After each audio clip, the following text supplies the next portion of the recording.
welcome back. Stasa23 here, back again with some knife therapy. Today's knife was sent to us by Hogue Knives, which H&K is a sub-brand of Hogue. And it was sent to us for our pass round group. Glad I was able to check this one out. I did check it out at a Blade Show last year. I almost picked one up to check out for the channel, but they were sold out, so I decided to pass once I got home. So this is the H&K Exemplar. It comes in at $127 at Blade HQ. This is a fully USA made blade. And this is the box comes in, no compromise. It's a manual knife. And then on this side, you'll see it's got the 54156 is the model number, H&K Exemplar. And there you go, some pause and read. Also in the box, you get this little pause and reads thing, customer satisfaction, and then important information about your knife, and then care and maintenance with a picture of the knife as well. Also, they send you some of this Lucas gun oil, and I heard that Lucas did a brand deal with them, so they provide some of this oil in each box, which is pretty cool.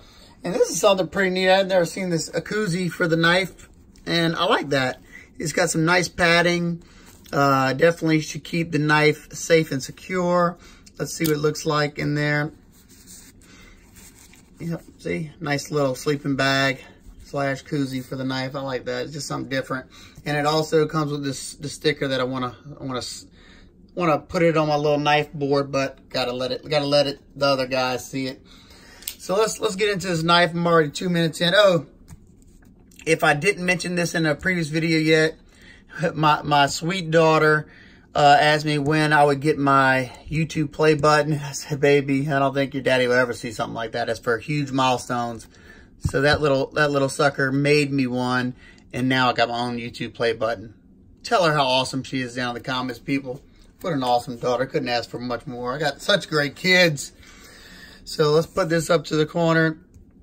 Let's get into the quick specs of this knife. You got a 7 3/4 inch overall, so pretty nice full-size EDC.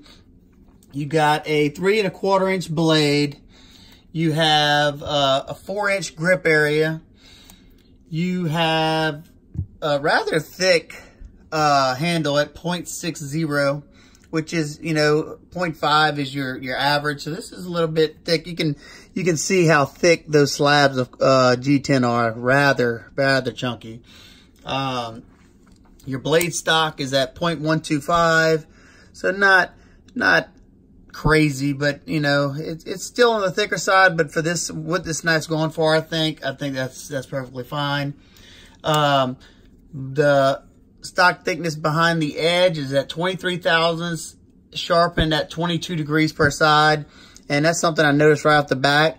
Is they come with a mirror polish edge. I had a EX01 back in the day, and it came with a mirror polish edge. That's just a nice little touch, when they go out. So let's get a closer look at this guy. You have this attractive, or at least I think it's attractive, clip point blade / harpoon. You got this harpoon right here.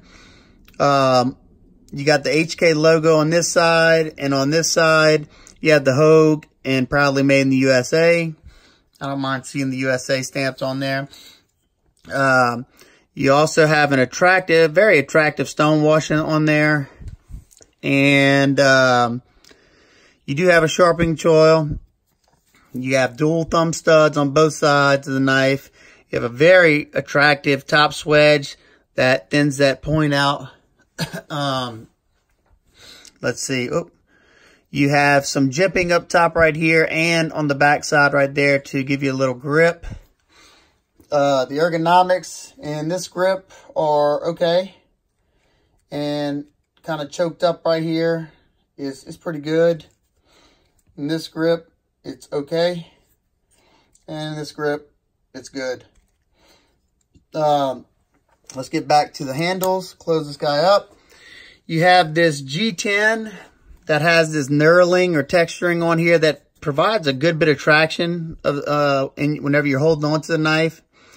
And you got just standard Torx T8 throughout the entire knife. I love to see that. You have it, it kind of looks like almost like an integral style G10 slab, but it's two pieces of G10 matched up to each other. And let's see if I can show y'all this. Where's my flashlight? And of course, I'm not gonna be able to show y'all. Well, I can just tell y'all if you can't see it. As you can see, there's some standoff pillars in there. One of them goes through this one goes through the G10. And then this one goes right in front of it to hold in the stainless. Like, instead of having a full stainless liner, they have a stainless little piece that goes from here to about here that allows them to be able to use this locking mechanism right here. And now while we're at that point, this is Hogue's version of the axis lock, being that patent ran out. It's fair game for anybody to use it. And this is their version of it. They call it the pivot lock. It doesn't really matter what they call it. Everybody knows. Oh, here's my flashlight. Let's see if I can kind of shine some light in there for y'all so y'all can see what I'm talking about. There's that post right there. And then there's another one right there. And then as you can see right there where I'm shining the light on that back post, that post is holding in that stainless inlay right there that it houses that lock right there. Let's see. You also have some decorative design on that bar that lets you pull back that lock. That's a lock bar right there. And I don't know exactly how theirs works because this isn't my knife to take apart. You have a rather large, deep carry pocket clip that's 4-way positionable. So lefties, righties. This is a fully ambidextrous knife. Love to see that, especially whenever it's got the capabilities to be fully ambidextrous, especially with this type of lock and dual thumb studs. It's very nice to see pocket clip left or right. I could have done with the tip. I could have done without the tip down on this one, but I'm still glad to see that they at least thought about the lefties on this guy. Let's see. Make sure I talked about everything. Close it up.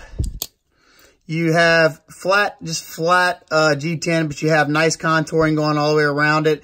Keeps it rather comfortable. You do have some nice texture jimping right here in the backside if you're going to use that reverse grip that we're talking about. The thumb studs are okay. It's easy to deploy this guy. And just like an axis lock, it acts pretty much exactly like an axis lock. The action feels a little bit different, but it still acts like one. I don't know how this thing came out of box, being I'm not the first one to get this knife. But, you know, you'll hear some people say that they do it way better than Benchmade. And I'm not seeing it on this one for sure. Right now, there's no there's no blade play left or right. But it is a little bit off-centered. You can see where that line is, where the center point is. It's off to the left. And I can get it perfectly centered right there. But whenever I do, I can barely open this blade. And then whenever I want it, just getting it this free, I barely can get it. I got a little bit of left to right, not terrible, but I have to do that in order to get this thing to swing free. And just like, you know, most Benchmades, or not, I'm not gonna say all, but some of them. Let's get a quick weight on this guy, and we'll get some size comparisons. Shouldn't be too terribly heavy, being that it's pretty much all G10.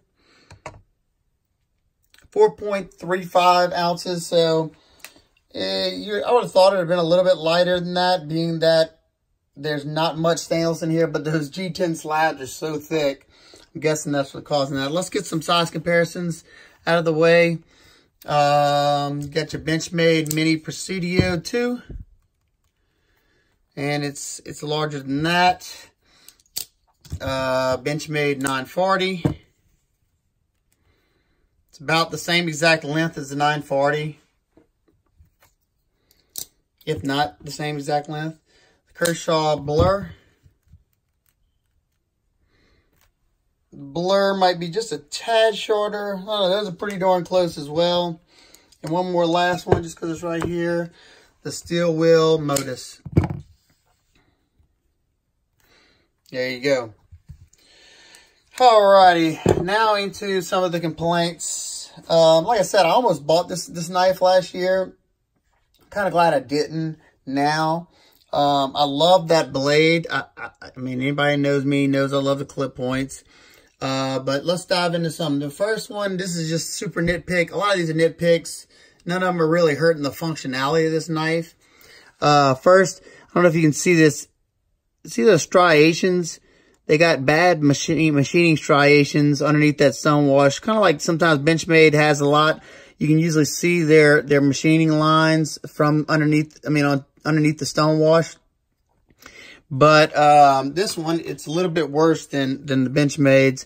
Let's see if I can see what I'm talking about here. See all those lines right there? And then flip it over. It's really bad on this side. See all that? It looks like it was stuck through a can or something. Now, you can't feel those lines because the stone wash probably polished it out. But it's definitely something that would bug my OCD tendencies. The next one is the sharpening trowel. Of course, just like every other company in this world, they missed the sharpening. They missed the sharpening trowel. They missed it by about, I think I measured it. Let's see what I measured. A 1/16 of an inch. Really? You couldn't? A 1/16 of an inch. Look, your plunge line is coming down right here. So all they would have had to do is pull that up a 1/16 of an inch, and it would have been good. But now you're going to have that flare. You either have to fix it or you're going to have a smile in the back right there. I just don't understand that. You know, you're already going through the trouble doing it. Why not do it right?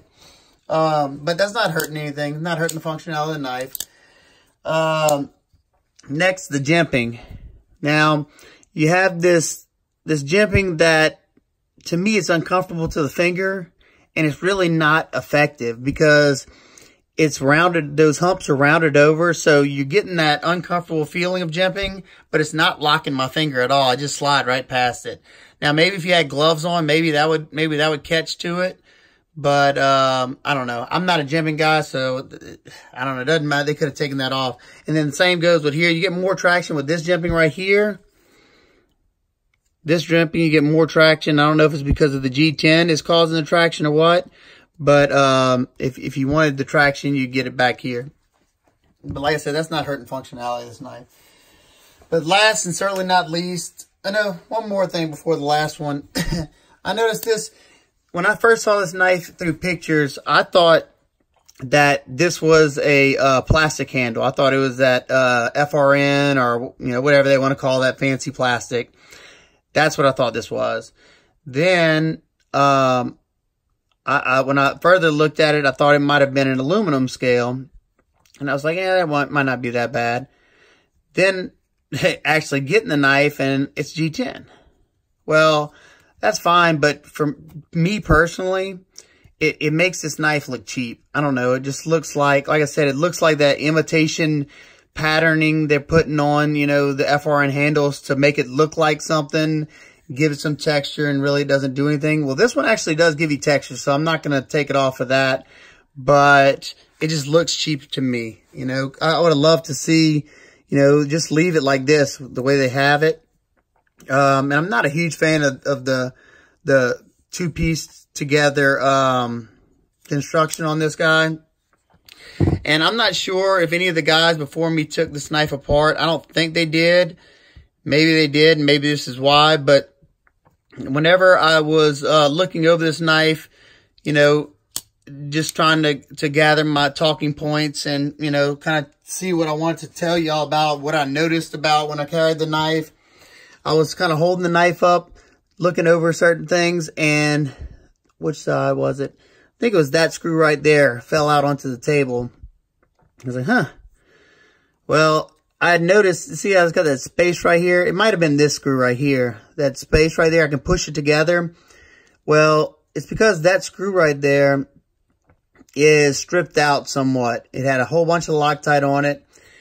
And when I noticed it fell out, if you go to tighten this one, it pushes, I don't know if they're too long or what's the deal? Like I said, I don't know for sure because I'm not going to take this guy apart. It's not mine, but it can literally push this screw out.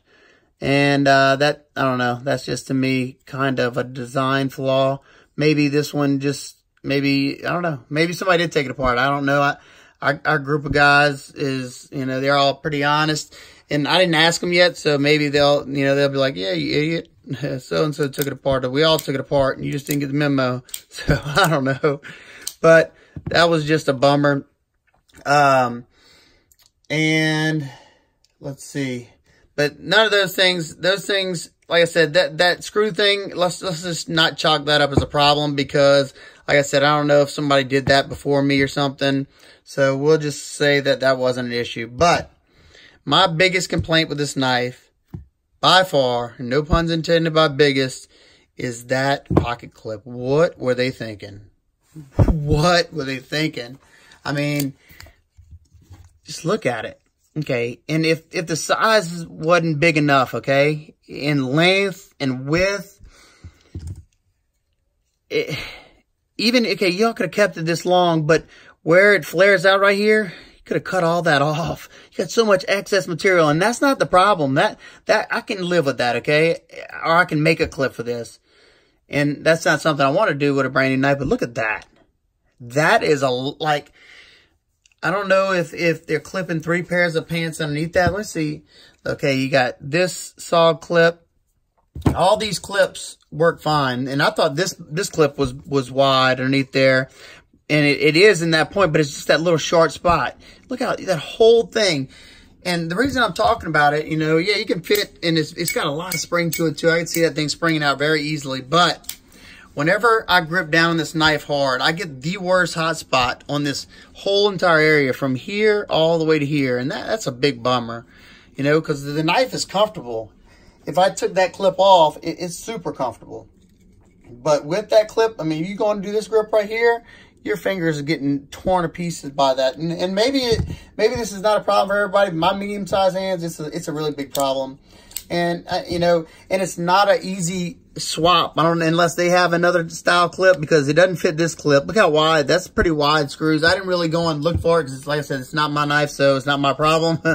But I don't know.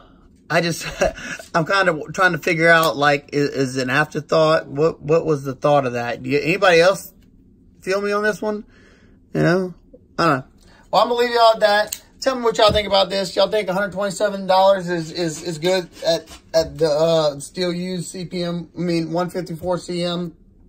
I don't think it's terribly out of line, especially for like Benchmades, because before they came out, the S30V Griptilians, the plastic Griptilian was 102, and the G10 20CV is 175. So 127 is right in that middle point. So I don't think it's out of line, at least for, like, you know, USA made, Benchmade, stuff like that. Love to hear what y'all think down below. If you have this knife, let me know what you think about it. Let me know what y'all think about that clip.